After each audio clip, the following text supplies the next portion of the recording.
अच्छा बच्चों, अब हम पढ़ेंगे इंसोलेशन। देखिए, जो अर्थ है वो क्या है, 1.5 मिलियन टाइम्स बिगर देन जो सन है वो 1.5 मिलियन टाइम्स बिगर देन अर्थ है। उसके बाद उसका डिस्टेंस जो है 150 मिलियन किलोमीटर्स अवे फ्रॉम अर्थ है, ठीक है ना। तो और जो स्पीड ऑफ लाइट है, सेकंड पॉइंट आप देखिए। फर्स्ट जब मैंने क्या कहा कि जो सन की साइज़ बहुत बड़ी है, और सेकंड उसका डिस्टेंस भी बहुत बड़ा ज़्यादा है। सेकंड पॉइंट्स मैंने आपसे क्या कहा कि जो सन रेज हैं वो उनकी स्पीड कितनी होती है, 3 × 10⁸ मीटर पर सेकेंड, ठीक है ना। तो वहाँ पे क्या होता है कि हीलियम के बनने की वजह से due to the diffusion of hydrogen क्या कहते हैं, fusion of hydrogen at the core of the sun, continuous क्या होती है, एनर्जी प्रोड्यूस होती है, ठीक है ना। रेगुलरली क्या होती है, एनर्जी प्रोड्यूस होती है। और ये एनर्जी जो है ये अर्थ सरफेस पे कैसे पहुंचती है, in the form of radiation, ठीक है ना। ये एनर्जी कैसे पहुंचती है, in the form of radiation, ठीक है। शॉर्ट वेव्स, मतलब ये शॉर्ट वेव्स के फॉर्म में रिसीव होती है। इसी को हम लोग क्या कहते हैं, इनकमिंग सोलर रेडिएशन और इंसोलेशन भी इसको कहा जाता है, ठीक है ना। अब जो एनर्जी प्रोड्यूस हो रहा है उसका कितना है, 2 बिलियन टाइम ही सिर्फ रिसीव होता है, ठीक है ना। 2 बिलियन टाइम ही सिर्फ रिसीव होता है। अब इसमें एक और चीज़ मैं आपको बताऊंगा, the incoming solar radiation on the surface, इसी को इंसोलेशन कहते हैं। तो जो एनर्जी रिसीव होती है पर यूनिट, जो अर्थ सरफेस पे एनर्जी रिसीव होती है वो कितना है, 2 कैलोरी पर सेंटीमीटर स्क्वायर पर मिनट, ठीक है। तो इसको क्या कहते हैं हम लोग, which is called solar constant. उसको क्या कहा जाता है, 2 कैलोरी पर सेंटीमीटर स्क्वायर पर मिनट। इसको क्या कहते हैं, सोलर कांस्टेंट कहते हैं, ठीक है ना। उसमें भी और क्या है, कुछ इंपॉर्टेंट चीज़ें हैं कि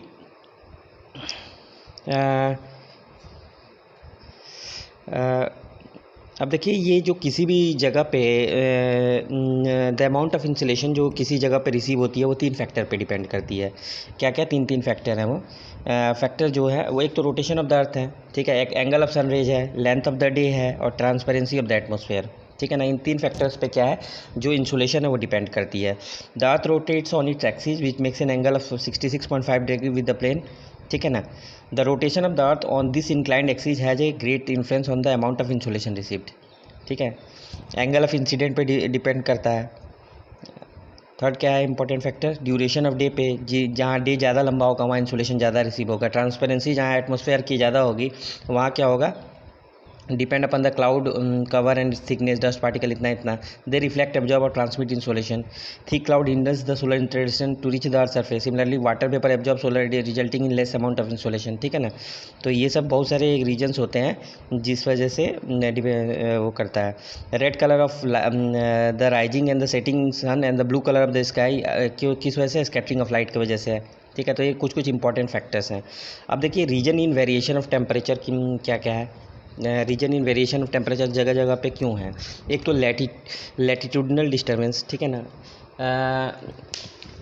लैटिट्यूडनल डिस्ट्रीब्यूशन, एक क्या होता है, द टेम्परेचर जो होता है वो क्या होता है, देखिए जो टेम्परेचर होता है डिक्रीजेस फ्रॉम इक्वाटर टुवर्ड्स द पोल, ठीक है। एंड इसका मतलब हो गया कि लो लेटीट्यूड वाले जगह पे कम टेम्परेचर होगा, हाई लेटीट्यूड वाले जगह पे हाई टेम्परेचर होगा। इसी को क्या कहते हैं, टेम्परेचर ग्रेडियंट कहते हैं, ठीक है ना।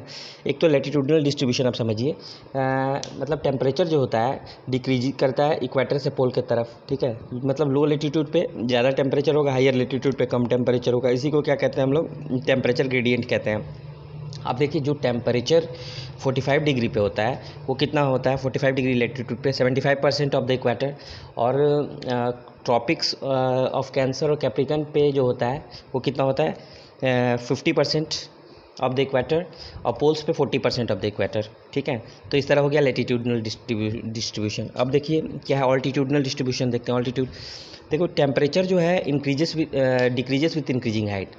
हर 1 किलोमीटर पे 6.5 डिग्री टेम्परेचर क्या होता है, कम होता है।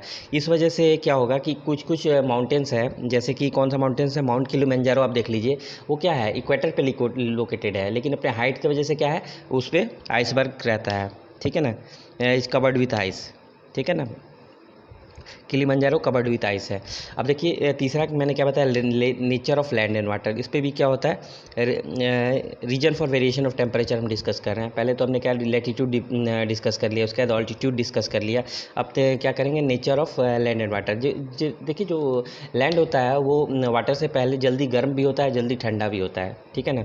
वाटर से क्या होता है, बहुत जल्दी गर्म भी होता है और बहुत जल्दी ठंडा भी होता है। इसमें देखिए कि अगर 1 सेंटीमीटर, इसको आप ये समझिए कि 1 क्यूबिक फुट ऑफ वाटर को 1 क्यूबिक फुट ऑफ वाटर को गर्म करने में जितना टेम्परेचर चाहिए, जितना temperature 1 degree Celsius 12 type greater than, ये देखिए this is the reason why receiving same amount of the temperature of the land become more than the temperature of the water body. इसी से क्या होता है कि देखिए same amount of insolation receive करने के बाद भी टेम्परेचर ऑफ लैंड ज़्यादा होता है than the temperature of water body.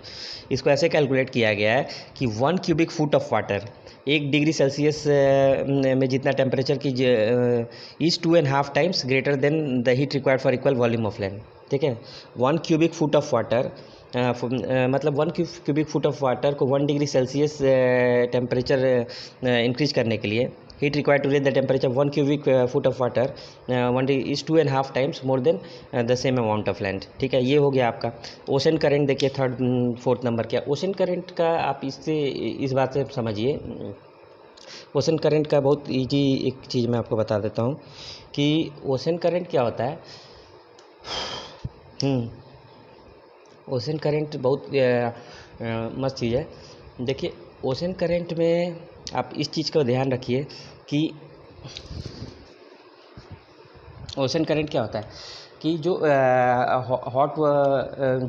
Hot ocean current होते हैं वो क्या होता है, increases the temperature of the coastal area and जो cold ocean current decreases the temperature of the coastal area. And cold ocean current क्या होता है, decreases the temperature of coastal area. Example में देख लीजिए क्या है आपका, जैसे ये है क्या कहते हैं, गल्फ स्ट्रीम जो होता है वो क्या करता है, raises the temperature of coastal area. इस वजह से क्या होता है यूरोप में क्या होता है, raise the temperature of coastal area north western and makes the weather region pleasant and play, और क्या करता है पोर्ट्स को भी आइस फ्री कर देता है। तो क्या होता है कि हॉट वाटर करंट और कोल्ड वाटर करंट पे भी टेम्परेचर डिपेंड करता है, ठीक है ना। उसके बाद से और कौन सा एक पॉइंट आ गया, लास्ट इज प्रिवलिंग विंड्स।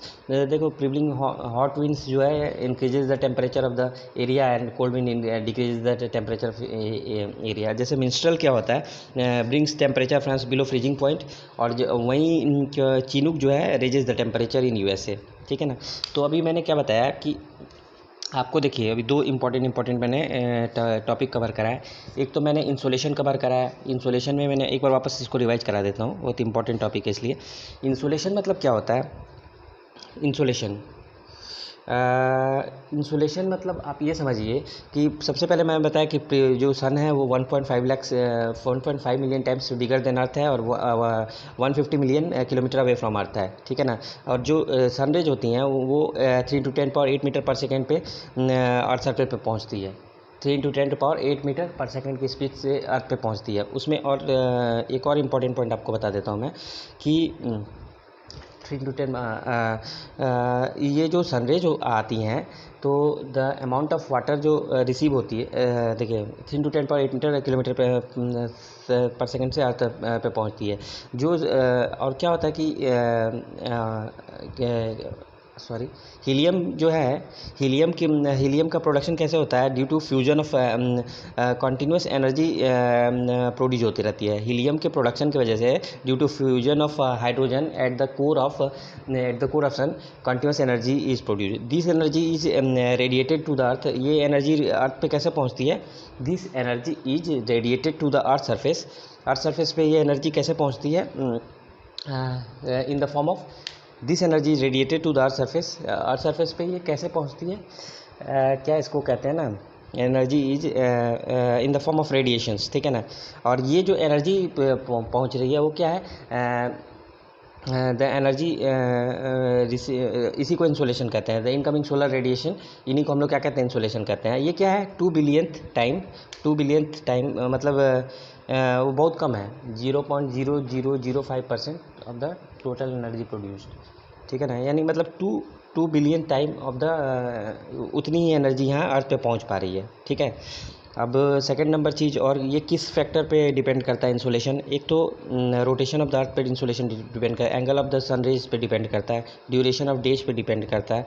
अब फोर्थ इंपॉर्टेंट फैक्टर है ट्रांसपेरेंसी ऑफ द एटमॉस्फेयर। इन कुछ कुछ इंपॉर्टेंट फैक्टर है जिस पे इंसोलेशन डिपेंड करता है। अब देखिए क्या है, अब reason for variation of temperature मैंने अभी आपको बताया, इसमें क्या है, सबसे इंपॉर्टेंट फैक्टर लेटीट्यूड।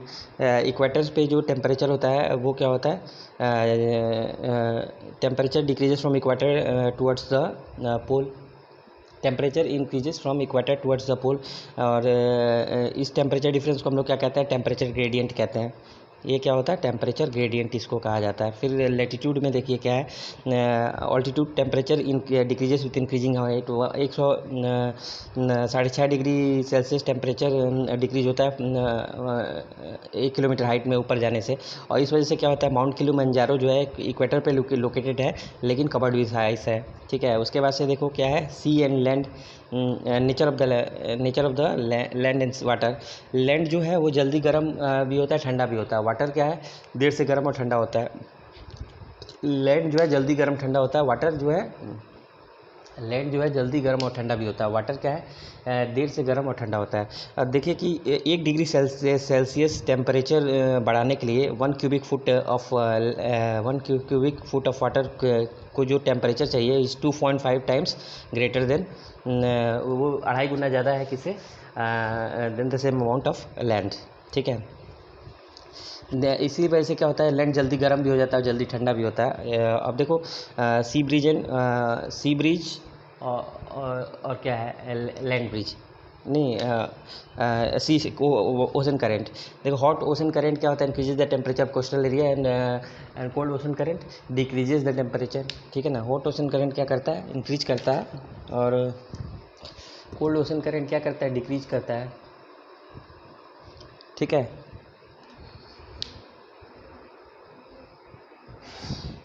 और उसके बाद से क्या है, एक और इम्पोर्टेंट फैक्टर मैं बता देता हूँ। देखो हॉट वाटर करंट क्या करता है, इंक्रीज करता है, और कोल्ड वाटर करंट क्या कर देता है, डिक्रीज करता है। और इस वजह से क्या होता है कि देखो जैसे ये है गल्फ स्ट्रीम जो है टेम्परेचर किसका बढ़ाता है, वेस्टर्न यूरोप का टेम्परेचर इंक्रीज कर देता है। और पोर्ट्स भी चालू रखता है, मतलब पोर्ट्स पे आइस नहीं जमती है, ठीक है ना। Increase the temperature western Europe and makes the ports ice free, ठीक है।